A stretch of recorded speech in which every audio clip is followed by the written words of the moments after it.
इस पूरे संसार में एक ऐसी शक्ति है जो ना तो कभी पैदा हुई और ना ही कभी मिटेगी, जो ना तो किसी एक रूप तक सीमित रही और ना ही किसी एक जगह तक, जो अंतिम है और अनंत भी। ऐसे ही एक शक्ति का वर्णन दुनिया के सबसे प्राचीन शास्त्रों में मिलता है। एक ऐसा तत्व जो समय, स्थिति और ज्ञान से भी परे है। क्या ये सिर्फ एक धार्मिक विश्वास है या इसके पीछे कोई गहरा सत्य छुपा हो सकता है? और सबसे बड़ी बात, उनकी तीसरी आंख का रहस्य आखिर है क्या?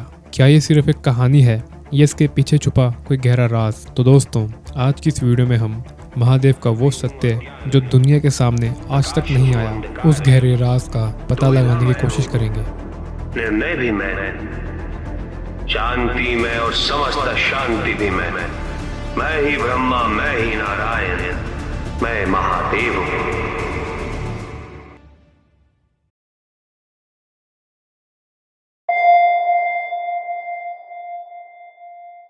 दोस्तों, शिव जी एक ऐसे देवता हैं जिन्हें हिंदू धर्म में महादेव माना गया है। पर सच ये है कि उनका जिक्र सिर्फ धार्मिक रूप में नहीं बल्कि एक कॉस्मिक फोर्स के रूप में भी होता है। अब एक सवाल है जो कि हम सभी के मन में रहता है कि शिव जी कहाँ से आए थे, उनका जन्म कब, कैसे और कहाँ हुआ था। And I am pretty sure कि ये चीज आप सब ने एक बार तो जरूर सोची होगी, है ना। दोस्तों, वैदिक और पौराणिक ग्रंथों के मुताबिक शिव जी एक सनातन तत्व हैं, वो शक्ति जो ना तो कभी बनी और ना ही कभी खत्म होगी। ऋग्वेद पुराण के मुताबिक शिव जी को रुद्र कहा गया है, एक ऐसी शक्ति जो नेचर के हर एक रूप में समाई है। दोस्तों, शिविज्म के अनुसार ब्रह्मा, विष्णु और महेश में से शिव जी वो तत्व हैं जो सृष्टि, पालन और विनाश का नियम बनाते हैं। साइंटिफिक लेवल पर देखें तो शिव जी एक कॉस्मिक फोर्स का प्रतीक है जो कि एंटी मैटर और मैटर के बीच में बैलेंस बनाए रखता है। अब मैटर और एंटी मैटर बेसिकली फिजिक्स के दो साइंटिफिक कॉन्सेप्ट्स हैं। आसान भाषा में बोलूं तो मैटर वो होते हैं जो हम अपने आसपास देख सकते हैं, जैसे हम,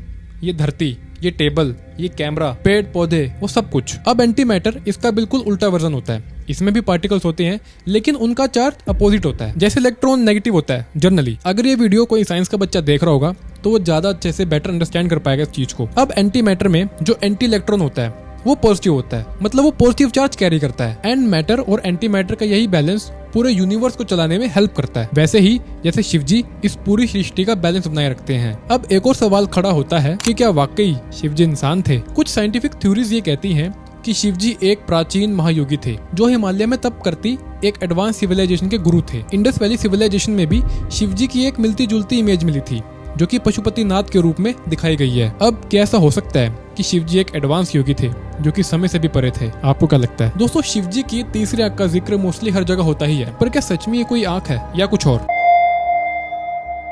कहानियों के अकॉर्डिंग जब शिव जी ने अपनी तीसरी आंख खोली थी तब तांडव ज्वाला निकल पड़ी थी और कामदेव भस्म हो गए थे। अब अगर हम इसी चीज को साइंटिफिक पॉइंट ऑफ व्यू से देखें तो तीसरी आंख, अजना चक्र, या हम बोल सकते हैं पीनियल ग्लैंड को बोलते हैं। पीनियल ग्लैंड बेसिकली ब्रेन के सेंटर में एक छोटा ग्लैंड होता है जिसे तीसरी आंख यानी थर्ड आई भी कहा जाता है। ये ग्लैंड मेलाटोनिन नाम का एक हार्मोन रिलीज करता है जो हमारी स्लीप साइकिल और स्पिरिचुअल अवेकनिंग में हेल्प करता है। एंशिएंट योगीज और साइंटिस्ट कहते हैं कि अगर पीनियल ग्लैंड को एक्टिवेट किया जाए तो इंसान की कॉन्शियसनेस एक्सपेंड हो सकती है। अब क्या हम शिव जी की तीसरी आंख को एक हायर स्टेट ऑफ कॉन्शियसनेस का प्रतीक मान सकते हैं? May be. तो अब सवाल ये है कि क्या हम इंसान अपनी तीसरी आंख को एक्टिवेट कर सकते हैं? अगर हाँ तो कैसे? अब इस चीज को सिर्फ एक कहानी का नाम देना सही नहीं होगा, क्योंकि आज भी कई योगी और स्पिरिचुअल सीकर्स थर्ड आई एक्टिवेशन पर काम करते हैं। एंशिएंट योगिक साइंस के मुताबिक तीसरी आंख अजना चक्र में स्थित होती है, यानी हमारे ब्रेन के सेंटर में। ध्यान और त्राटक क्रिया से इसे एक्टिवेट भी किया जा सकता है। जब ये एक्टिवेट होती है तो इंसान की अंतर्दृष्टि बढ़ जाती है और इसके साथ साथ इंट्यूशन और डीप अवेयरनेस भी डेवलप हो जाती है। दोस्तों, अमेरिकी साइकेट्रिस्ट डॉक्टर रिक स्टैसमैन ने अपनी किताब द स्पिरिट मॉलिक्यूल में लिखा है कि पीनियल ग्लैंड डीएमटी नामक एक सब्सटेंस रिलीज करता है। डीएमटी मतलब ड्राई मिथाइल ट्राइपिटामाइन, जो high level spiritual visions generate करता है। नासा के एक रिसर्च में भी ये पाया गया था कि पीनियल ग्लैंड एक बायोलॉजिकल मैकेनिज्म है जो कॉस्मिक रेज को अब्सॉर्ब करता है। तो क्या शिव जी की तीसरी आंख का रहस्य इन्हीं डिस्कवरीज से जुड़ा हो सकता है? अब ये आपके ऊपर है कि आप इसे सिर्फ एक कहानी मानेंगे या एक डीपर रियलिटी। क्या शिव जी एक योगिक मास्टर थे या एक कॉस्मिक एंटिटी? आपको क्या लगता है? एक बार कमेंट करके जरूर बताना। दोस्तों, जैसे कि मैंने आपको वीडियो की स्टार्टिंग में बताया था, शिव जी सिर्फ एक देवता ही नहीं